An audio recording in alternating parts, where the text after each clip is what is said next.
Fala galera, tudo certo com vocês? Sejam bem-vindas, sejam bem-vindos ao Arete Jus. Tenham um bom dia, boa tarde, boa noite. E está começando o 19º episódio e último episódio da Lei 11.101, que trata sobre a Lei de Falências e Recuperação Judicial.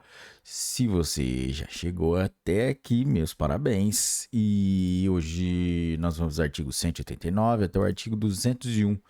Galera, mas antes de começarmos, não se esqueça de deixar o seu like, se inscrever no canal, ativar o sininho, compartilhar com seus melhores amigos e vamos lá para o último episódio. Seção 3 do Procedimento Penal. Artigo 183. Compete ao juiz criminal da jurisdição onde tenha sido decretada a falência, concedida a recuperação judicial ou homologado o plano de recuperação extrajudicial, conhecer da ação penal pelos crimes previstos nesta lei. Artigo 184. Os crimes previstos nesta lei são de ação penal pública incondicionada. Parágrafo único. Decorrido o prazo a que se refere ao artigo 187, parágrafo 1º, sem que o representante do Ministério Público ofereça denúncia, qualquer credor habilitado ou administrador judicial poderá oferecer ação penal privada subsidiária da pública, observado o prazo decadencial de 6 meses. Artigo 185. Recebido a denúncia ou a queixa, observar-se-á o rito previsto nos artigos 531 a 540 do Decreto-Lei 3.689, de 3 de outubro de 1941, o Código de Processo Penal. Artigo 186. No relatório previsto na linha E do inciso 3 do caput do artigo 22 desta lei, o administrador judicial apresentará ao juiz da falência exposição circunstanciada, considerando as causas da falência, o procedimento do devedor, antes e depois da sentença, e outras informações detalhadas a respeito da conduta do devedor e de outros responsáveis, se houver, por atos que possam constituir crime relacionado com a recuperação judicial ou com a falência, ou outro delito conexo a estes. Parágrafo único. A exposição circunstanciada será instruída com o laudo do contador encarregado do exame da escrituração do devedor. Artigo 187. Intimado da sentença que decreta a falência ou concede recuperação judicial, o Ministério Público, verificando a ocorrência de qualquer crime previsto nesta lei, promoverá imediatamente a competente ação penal ou, se entender necessário, requisitará a abertura de inquérito policial. Parágrafo 1º. O prazo para oferecimento da denúncia regula-se pelo artigo 46 do Decreto-Lei 3.689, de 3 de outubro de 1941, o Código de Processo Penal, salvo se o Ministério Público, estando o réu solto ou afiançado, decidir aguardar a apresentação da exposição circunstanciada de que trata o artigo 186 desta lei, devendo, em seguida, oferecer a denúncia em 15 dias. Parágrafo 2º. Em qualquer fase processual, surgindo indícios da prática dos crimes previstos nesta lei, o juiz da falência ou da recuperação judicial ou da recuperação extrajudicial cientificará ao Ministério Público. Artigo 188. Aplicam-se subsidiariamente as disposições do Código de Processo Penal no que não forem compatíveis com a lei. Capítulo 8. Disposições finais e transitórias. Vamos lá, galera, tá quase acabando. Artigo 189.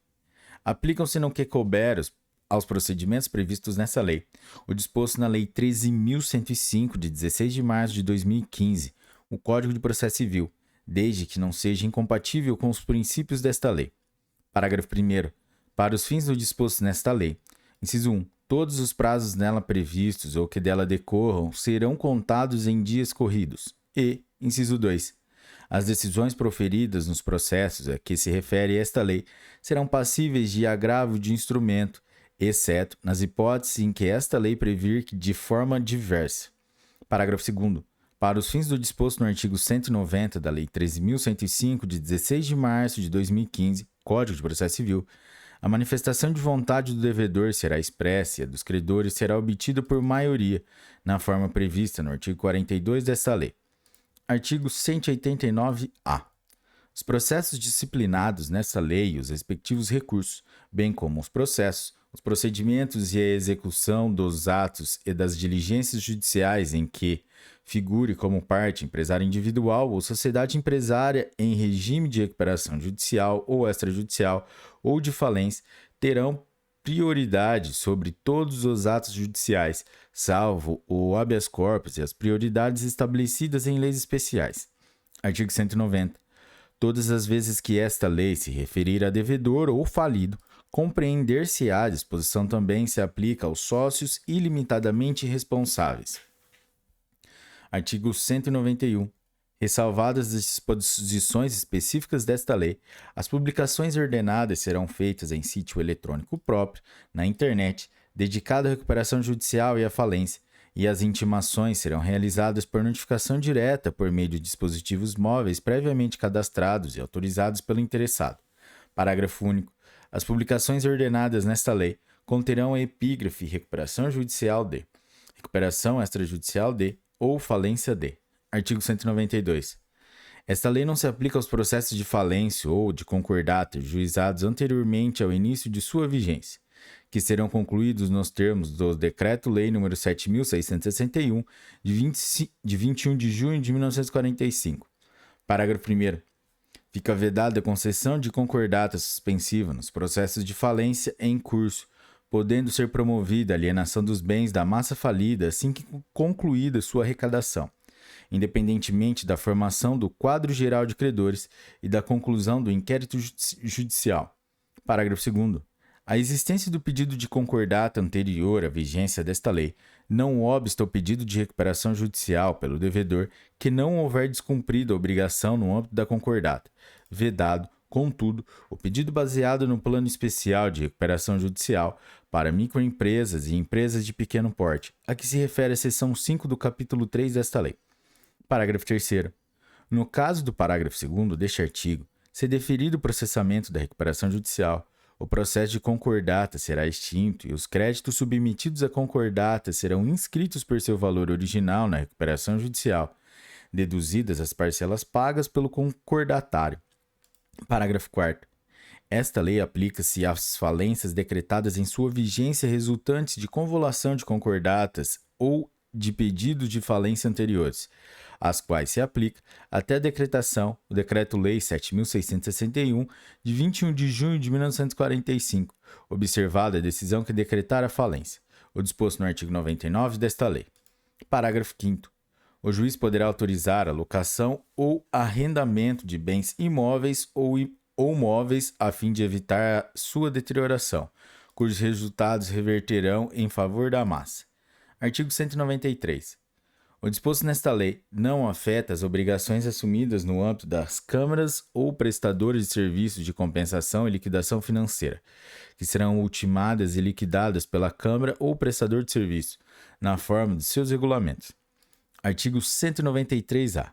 O pedido de recuperação judicial, o deferimento de seu processamento ou a homologação do plano de recuperação judicial não afetarão ou suspenderão, nos termos da legislação aplicável, o exercício dos direitos de vencimento antecipado e de compensação no âmbito de operações compromissadas e de derivativos, de modo que essas operações poderão ser vencidas antecipadamente, desde que assim previsto nos contratos celebrados entre as partes ou em regulamento.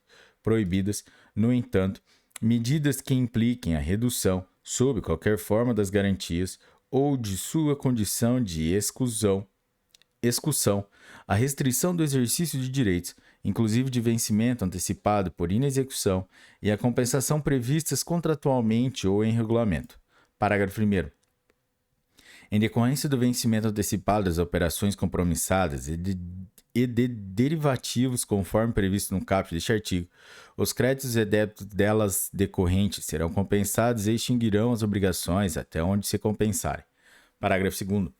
Se houver saldo remanescente contra o devedor, será este considerado crédito sujeito à recuperação judicial, ressalvada a existência de garantia de alienação ou de cessão fiduciária.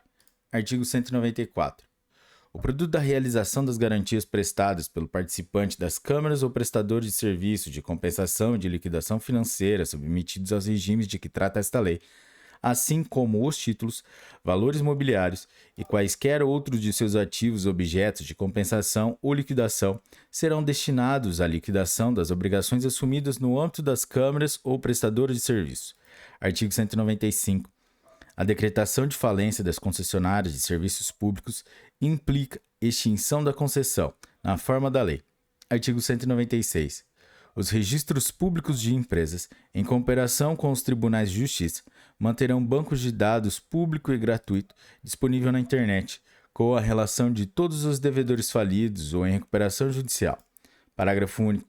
Os registros públicos de empresas, em cooperação com o Conselho Nacional de Justiça, deverão promover a integração de seus bancos de dados em âmbito nacional. Artigo 197. Enquanto não forem aprovadas as respectivas leis específicas, esta lei aplica-se subsidiariamente, no que couber, aos regimes previstos no Decreto-Lei nº 73, de 21 de novembro de 1966, na Lei 6.024, de 13 de março de 1974, no Decreto-Lei nº 2.321, de 25 de fevereiro de 1987, e na Lei 9.501, de 20 de novembro de 1997. Artigo 198.